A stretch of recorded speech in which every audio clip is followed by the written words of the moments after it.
Welcome to my channel, The Good Book Tales.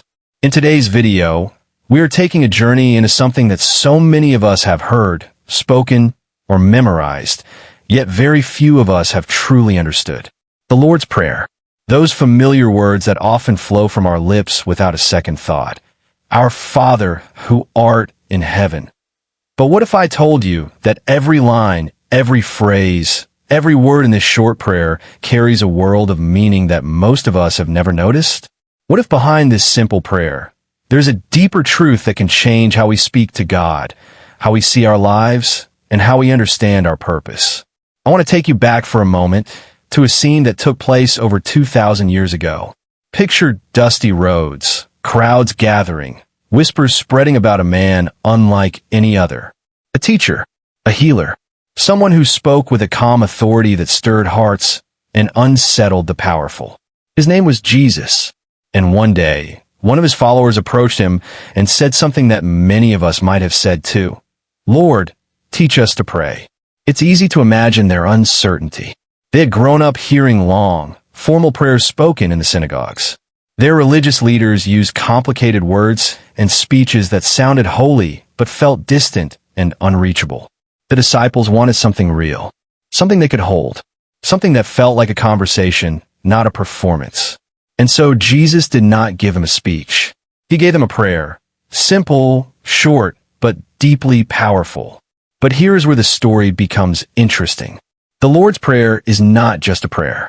It is a guide, a map of the human heart, a blueprint for how to speak to God, how to see ourselves, and how to move through a world full of pain and hope, struggle and joy.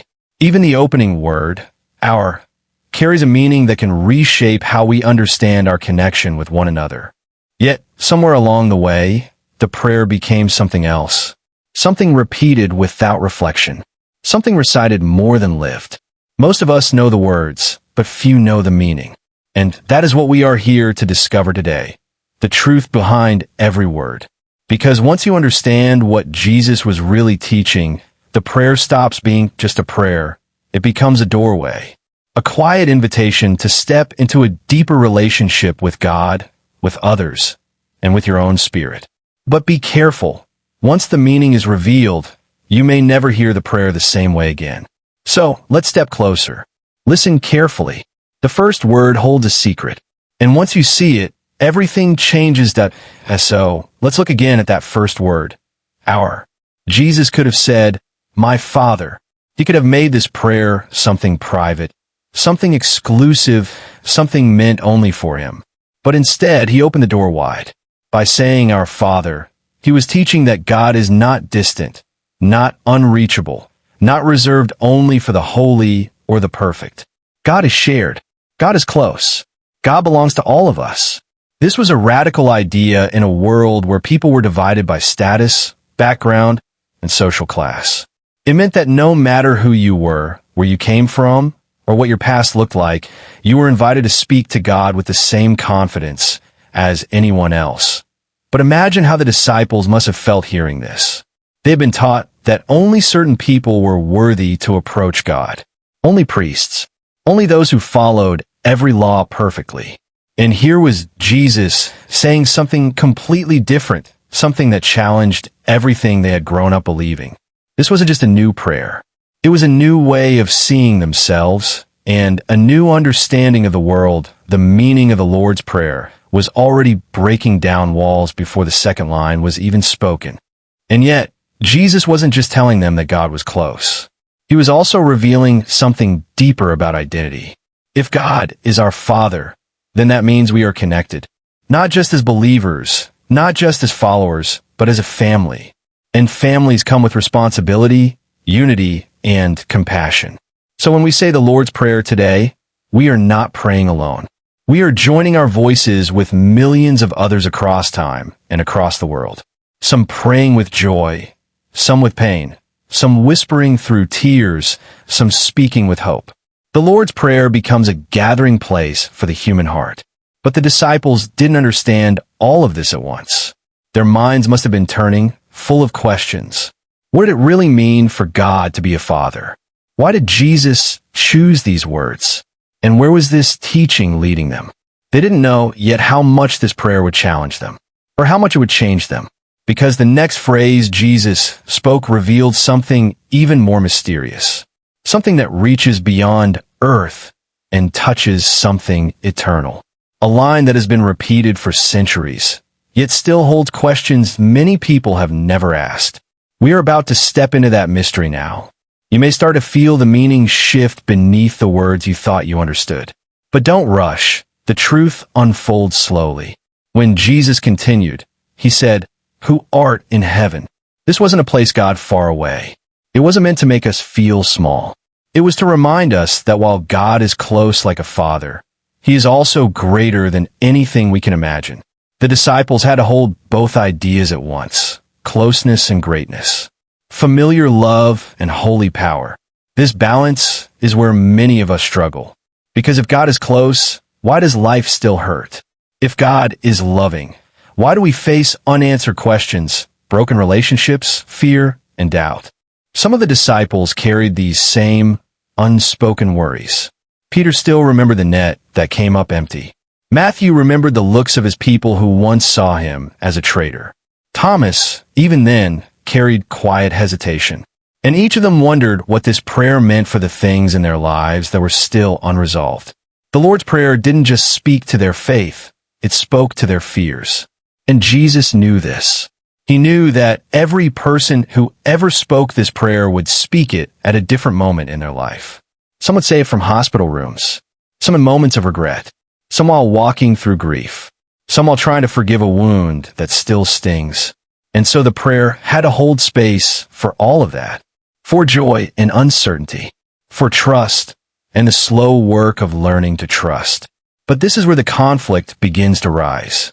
If God is our Father and God is in heaven, guiding and present, then what does it mean when our world does not look like heaven at all? When injustice, loneliness, anger, and confusion remain. The disciples felt this tension too, even as they listened.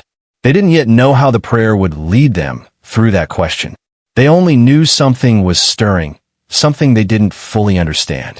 And that is where the story turns next. Then Jesus spoke the next words that seemed simple but carried a weight that the disciples could almost feel in the air around them. "Hallowed be thy name." To them, this was not just praise. It was a reminder, a declaration that God's name was set apart, sacred, unlike any other.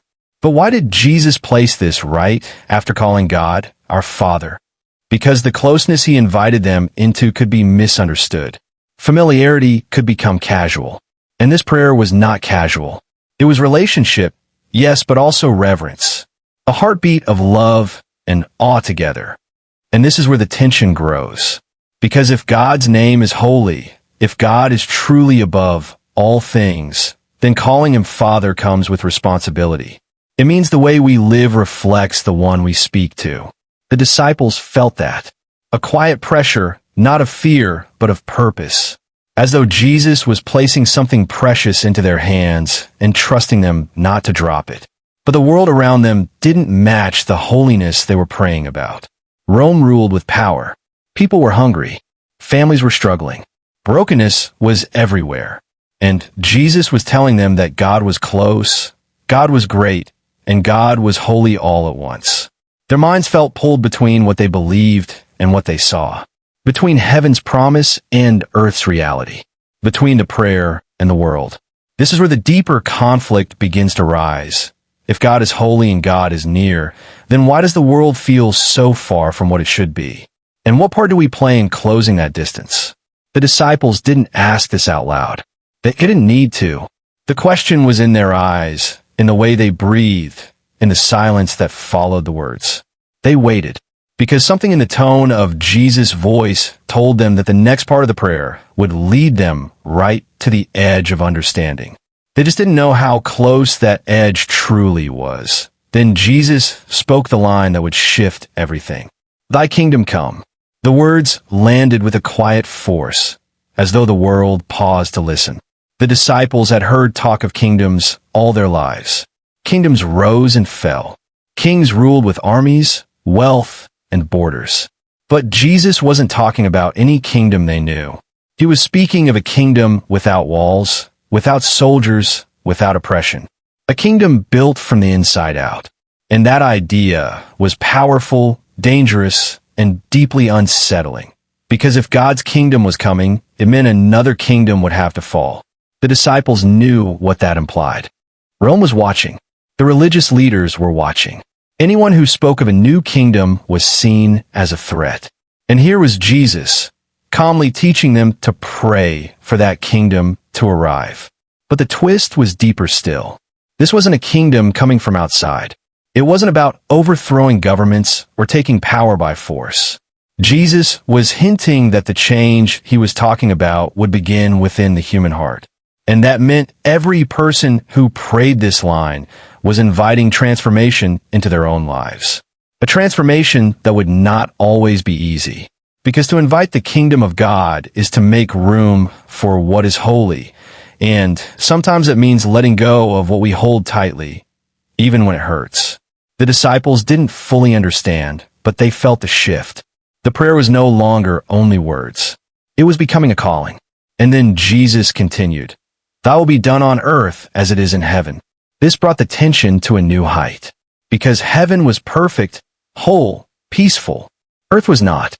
To pray for God's will on earth was to ask for a world where forgiveness replaces bitterness, where compassion overrides pride, where love takes courage. It meant facing themselves, their fears, their weaknesses, their quiet anger, their hidden wounds. This wasn't just a prayer anymore. It was a challenge, a doorway that led into unknown territory. Because if God's will was to be done on earth, then the disciples were not only observers. They were participants, called to live differently in a world that might not welcome that change. They looked at Jesus, wondering if he understood the weight of what he was asking. But he did, and he knew the weight on them would only grow from here. As Jesus continued, the prayer began to unfold in a way that pulled everything together. "Give us this day our daily bread." The disciples understood bread. Bread meant survival. Bread meant the simple, everyday needs that kept life moving. Jesus was teaching them that God did not only care about grand, heavenly ideas. God cared about hunger, exhaustion, worry, work, family, and the quiet struggles people carry in silence. The prayer reached from heaven to the everyday ground beneath their feet. And then the words turned inward, touching the deepest place in the human soul. "Forgive us our debts, as we forgive our debtors." This was where the tension they had been carrying finally surfaced. Because everyone there held something. A mistake. A regret. A wound left by someone else. Forgiveness was not easy. Sometimes it felt impossible. Yet Jesus placed it at the center of the prayer, as though everything else depended on it. And in a way it did. Because the kingdom he spoke of could not exist without forgiveness. Not the kind that forgets, but the kind that frees. The disciples felt the weight shift once more as Jesus spoke the final plea. "And lead us not into temptation, but deliver us from evil." It was a reminder that even those who wished to do good would face moments of weakness, confusion, or fear. They were not being told to be perfect. They were being told to stay close, to trust, to keep walking even when the road grew dim. And then there was silence. Not heavy silence. Not uncomfortable silence. A full silence, like something important had just settled into place. The disciples thought the prayer was finished. But here's the twist. The prayer was not something to simply say. It was something to live. Jesus had not just given them words. He had given them a way of being in the world. A path that would challenge them in ways they could not yet imagine. Not long after, they would see Jesus face betrayal, suffering, and death. They would feel lost, scattered, afraid. And it would be this prayer that guided them back, line by line, when everything around them seemed broken. The resolution was not in the moment they learned the prayer. The resolution came the day they had to rely on it. And that day was coming sooner than any of them knew. In the years that followed, the disciples returned to this prayer again and again. They remembered how Jesus had spoken each word with purpose, not as a ritual, but as guidance for real life. When they felt afraid, they started at the beginning, Our Father. When they felt unworthy, they remembered, Hallowed be thy name. When the world around them felt overwhelming, they repeated, Thy kingdom come. And slowly, the prayer became a place they could always find peace, no matter what was happening around them. They saw that the kingdom of God wasn't something distant. It wasn't waiting somewhere far away. It appeared each time someone chose forgiveness instead of anger, kindness instead of judgment, or compassion instead of distance. It was the kingdom arriving in small, quiet pieces. A conversation gently held, a meal shared, a second chance given. This was how heaven touched earth. And in their own lives, they learned what Jesus intended all along. The Lord's Prayer was not a list of words to recite. It was a reflection of the heart, a reminder that God is both near and beyond. That faith is lived in moments, not speeches. That what we ask for from God, we also offer to others. It called them to walk differently, to see differently, to love differently. Over time, they watched the words of the prayer spread across nations, languages, cultures, and generations. People in quiet church pews whispered it. Children learned it beside their grandparents. People in moments of joy, sorrow, fear, hope, and change held on to it when they could not find their own words. And in each voice, the prayer carried the same truth Jesus spoke that day. The truth that we are not alone. The truth that God is not distant. The truth that the kingdom begins in the heart before it ever appears in the world. So now, as we hear the Lord's Prayer today, we can choose to say it differently, not as something we repeat out of habit, but as something we step into with awareness, as a conversation, as a guide, as a reminder that every word has meaning. Because the prayer didn't end when Jesus finished speaking it. It continues every time we live it. And that, more than anything, is the real truth behind every word.